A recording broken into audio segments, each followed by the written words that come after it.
ऐतिहासिक पल जिसकी कुल धनराशि 15 करोड़ 71 लाख रुपए है, ये तहसील भवन का लोकार्पण, अनावासीय भवनों का लोकार्पण और आवासीय भवनों का शिलान्यास। तो बहुत बहुत धन्यवाद माननीय मुख्यमंत्री महोदय जी।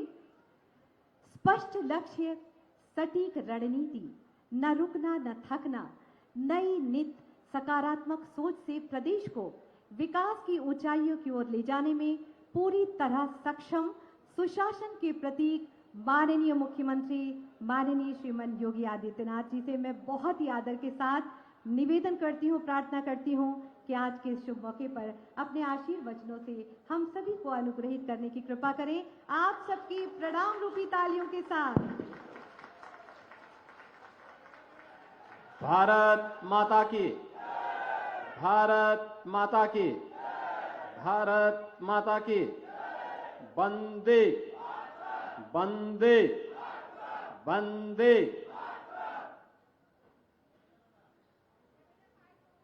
मंच पर उपस्थित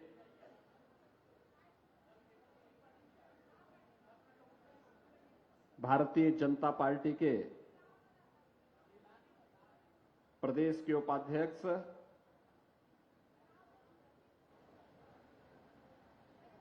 विधान परिषद सदस्य और पूर्व सांसद श्री पदम सेन चौधरी जी,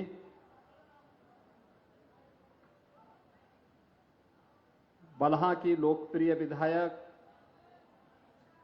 श्रीमती सरोज सोनकर जी, माननीय विधायकगण श्री सुरेश्वर सिंह जी, श्री सुभाष त्रिपाठी जी, श्री रामनिवास वर्मा जी, अध्यक्ष जिला पंचायत बहराइच श्रीमती मंजू सिंह जी,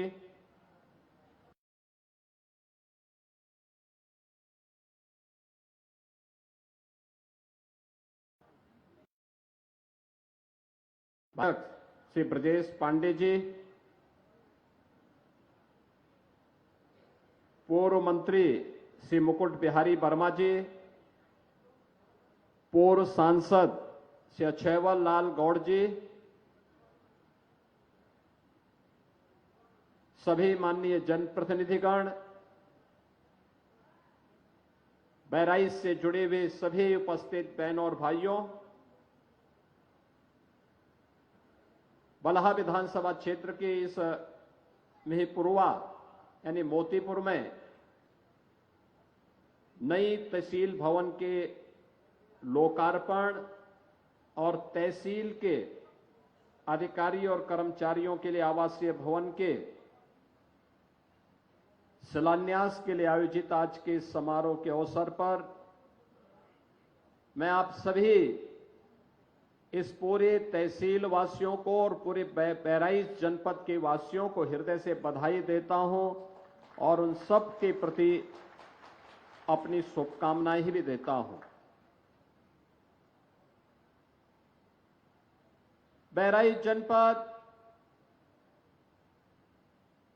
भारत की ऋषि परंपरा से जुड़ा हुआ जनपद है। कहते हैं महर्षि बाला एक विश्व प्रसिद्ध आश्रम इसी बहराइच जनपद में था और बहराइच की पहचान और नाम उन्हीं बालार्क ऋषि के नाम पर आगे चला था और ये बहराइच वही ऐतिहासिक भूमि है जहां पर एक विदेशी आक्रांता को धूल दूषित करते हुए महाराज सुहेलदेव ने भारत की विजय पताका को दिग दिगंत तक पहुंचाने का काम किया था। महाराज सुहेलदेव का शौर्य और पराक्रम इस स्तर का था उन्होंने विदेशी आक्रांताओं के साथ जो शौर्य और पराक्रम का परिचय दिया था उसी की परिणति थी कि 150 वर्षों तक कोई विदेशी आक्रांता भारत पर हमला करने की कोई दुस्साहस नहीं कर पाया था। बहनों और भाइयों, ऐसी पावन धरा को जो ऋषि बालार की साधना से पवित्र हुई हो, जिस पावन धरा को अपने शौर्य और पराक्रम से महाराज सुहेलदेव ने विजय भूमि के रूप में बदल करके इसे बहराइच की पहचान दी, इस बहराइच की पावन धरा को नमन करते हुए मैं आप सबका हृदय से अभिनंदन करता हूं। बहराइच को उसकी पहचान से वंचित करने का प्रयास हुआ था और यही कारण था पिछली सरकारें घोषणा करती थी, घोषणे पे घोषणा करती थी, कार्य नहीं हो पाते थे। मेपुरवा तहसील आज तक भवन नहीं, जबकि एक सामान्य नागरिक के लिए सबसे ज्यादा उसका कार्य पड़ता है तहसील से। भूमि संबंधी रिकॉर्ड हो, उसके पैमाइश की कार्रवाई हो, वरासत की कार्रवाई हो, नामांतरण हो, बंटवारे का कार्य हो या फिर लैंड यूज से जुड़ी हुई ये सभी मामलों का निस्तारण का केंद्र तो तहसील है। आपको अपने विरासत को आगे बढ़ाना हो, खेत के कागजात आपको चाहिए, उसका केंद्र तो तहसील है। जब तहसील की अपना भवन ही नहीं होगा,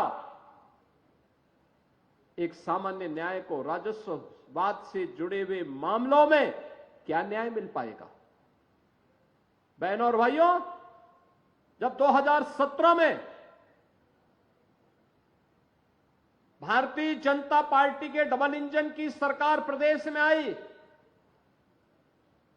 उस समय 33 लाख से अधिक ऐसे मामले थे, राजस्ववाद थे जो लंबित पड़े थे। 33 लाख से अधिक मामले,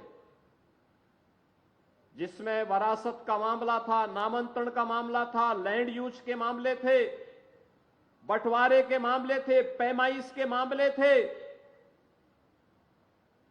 आप अनुमान करिए कि 33 लाख मामले अगर लंबित हैं तो गांव-गांव में मारपीट होना, बलवा होना, दबंगों के द्वारा गरीब की जमीन को जबरन हथिया लेना, ये आम बात रही होगी।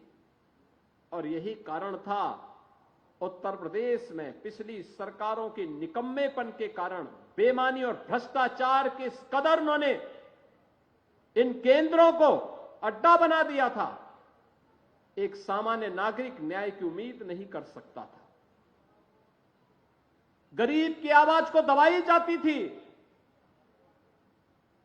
हम लोगों ने एक समय सीमा तय की, राजस्व संहिता तैयार करके सुनिश्चित किया कि एक समय सीमा के बाद अगर बात लंबित है तो जवाबदेही तय होगी।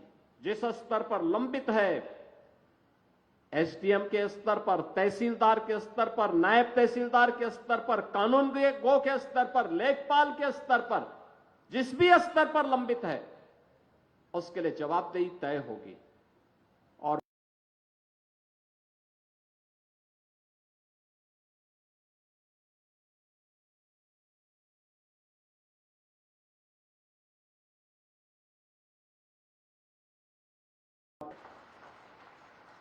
सरकार की कार्रवाई का परिणाम है कि एंटी भूमाफिया टास्क फोर्स के माध्यम से 64,000 एकड़ लैंड को अवैध काम भी किया गया। प्रदेश में निवेश आ रहा है, लेकिन अभी भी एक चैलेंज है हम लोगों के सामने। और चैलेंज वही, सरकार ने इसके लिए, डबल इंजन की सरकार ने फिर इसमें और व्यवस्था की है कि गांव में ग्राम सचिवालय होगा। ग्राम सचिवालय में ऑप्टिकल फाइबर या वाईफाई की हम सुविधा देंगे और गांव में ही गांव के लोगों को बैंक की सुविधा भी देंगे। गांव में ही जन्म प्रमाण पत्र, मृत्यु प्रमाण पत्र, आय प्रमाण पत्र, जाति प्रमाण पत्र, निवास प्रमाण पत्र, ये सभी गांव में ही उसे उपलब्ध हो जाने चाहिए। ऑनलाइन ये सुविधा गांव में उन्हें प्राप्त हो। ज्यादातर ग्राम पंचायतों ने इस कार्य को आगे बढ़ाना प्रारंभ किया है। और दूसरा, लैंड रिकॉर्ड को डिजिटाइज करना। अब पैमाइश में मनमानापन नहीं चल सकता कि गरीब को थोड़ा सा घुमा दो तो एक गरीब का हक कोई मार ले। ये तो सारे के सारे हम सैटेलाइट के माध्यम से ऐसी व्यवस्था करेंगे कि 1 इंच लैंड भी किसी गरीब की मारी नहीं जाएगी। और इस व्यवस्था को लागू करने के लिए सरकार आगे बढ़ चुकी है। इसके लिए अच्छी तहसील भवन की आवश्यकता थी और इसीलिए आज मैं स्वयं ही मिहीपुरवा में आया हूं, इस मोतीपुर में आया हूं, आप सबको समर्पित करने के लिए, इस तहसील भवन को करने के लिए आया हूं। अब ऐसा भी नहीं हो सकता कि यहां तहसील में जिन अधिकारियों की तैनाती होगी वे बहराइच में रहेंगे। नहीं, उनके लिए आवास भी यहीं बनेगा और यहीं पे कैंपस में रह करके उस समस्या का समाधान भी करेंगे। हमने पहले ही कह रखा है, जहां तहसील है, जहां ब्लॉक है, जहां थाना है, जहां सर्किल है, वहां के अधिकारी वहीं पे रहे, रात्रि निवास वहीं पर करें, क्योंकि बहानेबाजी नहीं चल सकती। और वहीं पर रहने के लिए उन्हें कहा गया है। बहनों और भाइयों, जब ये आवासीय सुविधा बनेगी और सुविधा यहां पर हो जाएगी, जिससे लोगों को समय से न्याय मिले, लोगों का एहसास हो, किसी गरीब के साथ, किसी किसान के साथ, किसी नौजवान के साथ, किसी महिला के साथ अन्याय न हो।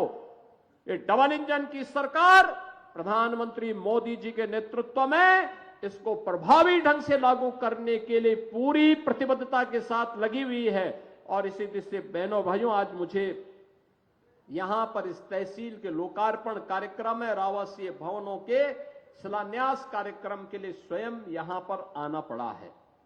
मैं पिछले दिनों भी बहराइच आया था। बरसात के बाद जब यहां पे भेड़िया के आतंक से लोग परेशान थे और मैं देख करके बहुत चौंका था। वो भेड़िया जो है यहां पे सामान्य दिनों में तो कोई नुकसान, अचानक यहां पर जनहानि करनी प्रारंभ कर दी थी।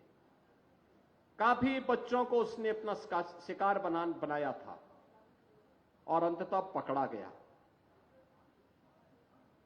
आखिर ये सब चीजें जो आ रही हैं, हम लोगों ने पहले ही मानव वन्य जीव संघर्ष को आपदा की श्रेणी में रख करके, यद्यपि किसी जनहानि की भरपाई नहीं हो सकती, लेकिन उस परिवार को मुआवजा मिल सके, मुआवजा देने के लिए ऐसे लोगों को हम लोगों ने पहले व्यवस्था कर दी है। और वह 5 लाख रुपए का हम तत्काल उन लोगों को आपदा राहत कोष से धनराशि भी उपलब्ध करवाते हैं जो लोग मानव वन्य जीव संघर्ष के शिकार होते हैं।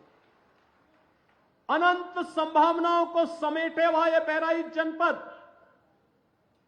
घाघरा और सरयू नदी के तट पर स्थित है। खेती उपजाऊ है, अत्यंत उर्वरा भूमि है, पर्याप्त वन संपदा है। कर्तनिया यहां पर एक वन्य जीव का अभ्यारण्य भी है। पर्यटन की अनंत संभावनाएं हैं। और अब तो बहराइच में उनका मेडिकल कॉलेज भी बन गया है और बहराइच में महाराज सुहेलदेव का विजय स्मारक भी बनकर के तैयार हो गया, जिसको कुछ ही दिनों में लोकार्पण की कार्रवाई संपादित होगी। बहनों और भाइयों, ये वही जनपद है जो पहले अव्यवस्था और अराजकता का शिकार हुआ करता था, आज बहराइच में कोई अव्यवस्था नहीं फैला सकता, कोई नहीं फैला सकता। आज उत्तर प्रदेश में आप देख रहे होंगे, महाकुंभ के इस भव्य आयोजन के बाद पूरी दुनिया उत्तर प्रदेश की तरफ कौतूहल की निगाहों से देख रही है। आपने अभी 2 दिन पहले देश की संसद में आदरणीय प्रधानमंत्री जी के द्वारा महाकुंभ पर दिए गए वक्तव्य को आप लोगों ने सुना होगा। प्रधानमंत्री जी ने भूरी भूरी प्रशंसा की है उत्तर प्रदेश वासियों की और महाकुंभ के आयोजन की। मानवता का इतना बड़ा आयोजन दुनिया में कहीं नहीं हुआ है, कोई नहीं कर सकता है। उत्तर प्रदेश में हुआ है। मां गंगा, मां यमुना, मां सरस्वती की त्रिवेणी के संगम में 66 करोड़ से अधिक लोग श्रद्धालु जनों का आगमन। ये भारत की महान सनातन संस्कृति की युग गाथा को अनंत काल तक गाने के लिए आने वाली पीढ़ी को विरासत के रूप में छोड़ चुकी है और उसी परंपरा का एहसास कराने के लिए आज मैं आपके पास आया हूं। आप सबसे कहने के लिए एक तरफ एक भारत श्रेष्ठ भारत की परिकल्पना साकार हो रही है, पूरा देश एकजुट होकर के कार्य कर रहा है।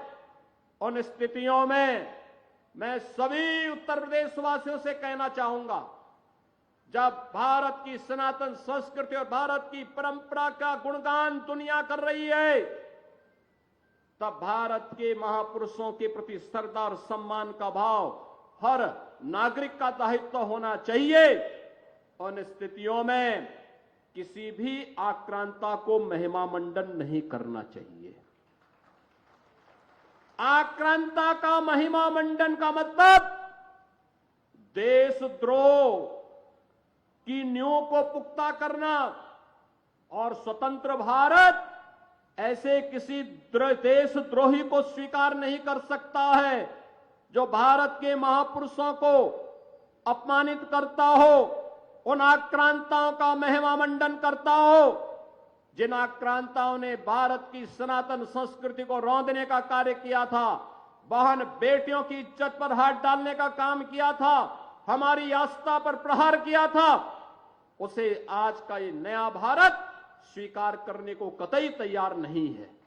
और इसीलिए मैं आपके कहने के लिए आया हूं, विकास की एक गाथा तभी आगे बढ़ सकती है जब हम अपनी विरासत को पूरे गौरव के साथ आगे बढ़ाने का काम कर रहे हैं। हमारी गौरव गाथा विरासत के साथ जुड़ती है, विरासत विकास के साथ जुड़ता है। विरासत और विकास की अद्भुत गाथा का ही एक नया रूप है बहराइच का, जहां मेडिकल कॉलेज भी बन गया है और साथ साथ हमने बहराइच का बाईपास भी स्वीकृत कर दिया है। बहराइच में एक नया बाईपास भी होगा। नेपाल से कनेक्टिविटी को आसान कर लिया है और यहां पर जो कर्तनिया घाट वन्य जीव प्रभाग है, इसको टूरिज्म की दृष्टि से इको टूरिज्म के एक नए हब के रूप में विकसित करने के लिए कोई भी लखनऊ से आएगा, 1-1.25 घंटे की दूरी पर बहराइच में महाराज सोहेल देव के विजय स्तंभ के प्रति नमन करेगा और वहां से कर्तनिया घाट में इको टूरिज्म का आनंद लेकर के यहां पे ढेर सारे रोजगार को आगे विकसित करने में अपना योगदान देगा। और उसी योगदान के प्रति आप सबके सहयोग के लिए आज हम सब आपके बीच में यहां पर आए हैं। बहनों और भाइयों, आज आप देख रहे होंगे ये वही जनपद है जिस जनपद की 2017 के पहले जो जनपद की यहां पे जो जीडीपी थी वह इस जनपद की मात्र 6,934 करोड़ थी। और आज जब हम 23-24 की बात करते हैं तो यह कई गुना आगे बढ़ करके 25,000 करोड़ रुपए से अधिक हो चुकी है अकेले बहराइच की। बहराइच में इस दौरान यहां पे निवेश के भी ढेर सारे प्रस्ताव आए हैं। बहराइच में निवेश हो, अब इसके लिए लोग आ रहे हैं। निवेश का मतलब रोजगार का सृजन, आगे बढ़ना। उस प्रकार की व्यवस्था को आगे बढ़ाना, और ये चीजें आज एक और सरकार तेजी के साथ आगे बढ़ाने का काम कर रही है। आज मुझे अभी गोंडा में बहराइच के युवाओं को भी हम लोग मुख्यमंत्री युवा उद्यमी योजना के अंतर्गत कई युवाओं को 5 लाख रुपए तक का ब्याज मुक्त ऋण उपलब्ध करवाने का कार्य करने जा रहे हैं, जिससे वह भी एक युवा उद्यमी के रूप में अपनी पहचान बना सके। और 25, 26 और 27 मार्च को जो 3 दिवसीय जनपद स्तर पर मेला लगेगा, इसमें बचे हुए युवाओं को जो भी युवा उद्यमी स्कीम का लाभ लेना चाहेगा, उसको भी ये पैसे की व्यवस्था उस दौरान बैंकर्स के माध्यम से मिलेगी, जिस पर जो भी ब्याज आएगा उसका भुगतान सरकार करेगी। और इसमें मार्जिन मनी की व्यवस्था भी सरकार करने जा रही है, जिससे नए नए उद्यमी हम विकसित कर सकें, बना सकें, आत्मनिर्भरता के लक्ष्य को आगे बढ़ा सकें। एक और जहां युवाओं को आत्मनिर्भरता के लक्ष्य को प्राप्त करने की दिशा में सरकार कदम बढ़ा रही है, बड़े निवेश को आमंत्रित कर रही है, वहीं दूसरी ओर मुझे बताते हुए प्रसन्नता है कि बहराइच जनपद में डबल इंजन सरकार ने 2,10,000 से अधिक गरीबों को एक एक आवास उपलब्ध करवाया है। प्रधानमंत्री आवास योजना में, मुख्यमंत्री आवास योजना में। इसके साथ ही 4,12,000 से अधिक गरीबों के घर में एक एक शौचालय बनाने का काम भी किया है। 1,041 गांवों में सामुदायिक शौचालय का निर्माण भी किया है। और पूरे प्रदेश में 1,04,00,000 से अधिक गरीबों को हम लोग 12,000 रुपए सालाना पेंशन की सुविधा दे रहे हैं। और बहराइच में 66,200 से अधिक निराश्रित महिलाओं को, 1,29,000 से अधिक वृद्धजनों को और 20,000 से अधिक दिव्यांग जनों को 12,000 रुपए सालाना पेंशन की सुविधा का लाभ भी प्रदान किया जा रहा है। और मुझे बताते हुए प्रसन्नता है कि 52,800 से अधिक बेटियों को बहराइच में मुख्यमंत्री कन्या सुमंगला योजना का लाभ प्रदान किया जा रहा है। यानी बेटी के जन्म लेने से लेकर के बेटी के द्वारा स्नातक तक की पढ़ाई के लिए 25,000 रुपए सरकार उपलब्ध करवा रही है। बहनों और भाइयों, मुख्यमंत्री सामूहिक विवाह योजना, अब तक इस योजना में हम लोगों ने हजारों बेटियों की शादी बहराइच में की है। उत्तर प्रदेश में लगभग 4,57,000 से अधिक बेटियां इससे लाभान्वित हुई हैं। गरीब परिवार इससे लाभान्वित हुए हैं। हम अब तक राशि देते थे 51,000 और अब सरकार ने तय किया है 1 अप्रैल से जब नया वित्तीय वर्ष प्रारंभ होगा तो इस नए वित्तीय वर्ष में 51,000 की राशि को बढ़ा करके मुख्यमंत्री सामूहिक विवाह सरकार 1 लाख रुपए की सहायता देने जा रही है। सरकार गरीब हो, किसान हो, नौजवान हो, महिला हो, समाज के हर एक तबके को बिना भेदभाव के शासन की योजना के साथ जोड़ना चाहती है। और शासन की योजना जब बिना भेदभाव के सबको मिल रही है तो हमारे भी दायित्व बनता है कि हम भी विकास की इस प्रक्रिया का हिस्सा बने। उसी प्रक्रिया का हिस्सा बनाने के लिए आज मैं आपके बीच यहां पर आया हूं। मैं आप सबसे यही कहूंगा, याद रखना, विकास का कोई विकल्प नहीं हो सकता। और जो ये भवन बनाए जा रहे हैं, हमारा प्रयास है, भवन बन गया है, बहुत शीघ्र हम लोग यही व्यवस्था करने जा रहे हैं कि हर तहसील में फायर स्टेशन की स्थापना भी हो, जिससे गर्मियों में फसलों पर या गरीबों या किसी भी घर में किसी भी अन्य स्थल पर अग्निकांड की घटना से कोई जनधन की हानि न होने पाए। लगातार सरकार इस दिशा में प्रयास कर रही है। अच्छी कनेक्टिविटी हो, आवागमन आसान हो, सरकार इसके लिए पूरी प्रतिबद्धता के साथ कार्य कर रही है। और इसीलिए आज आपके बीच में मैं मेरे यहां पर आया हूं। मैं इस अवसर पर एक बार फिर से मीरपुरवा की इस नई तहसील भवन के लोकार्पण के अवसर पर आप सभी को बधाई देता हूं। पूरे बल्हा विधानसभा क्षेत्र और बहराइच के वासियों को बधाई देता हूं।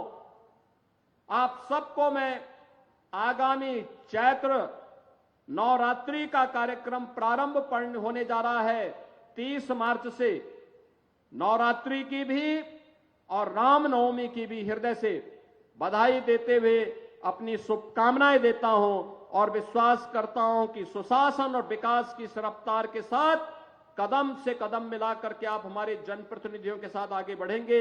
आप सबके प्रति मेरी शुभकामनाएं। धन्यवाद। जय हिंद। बहुत बहुत धन्यवाद माननीय मुख्यमंत्री महोदय जी। और अब आज का पल मानस पटल पर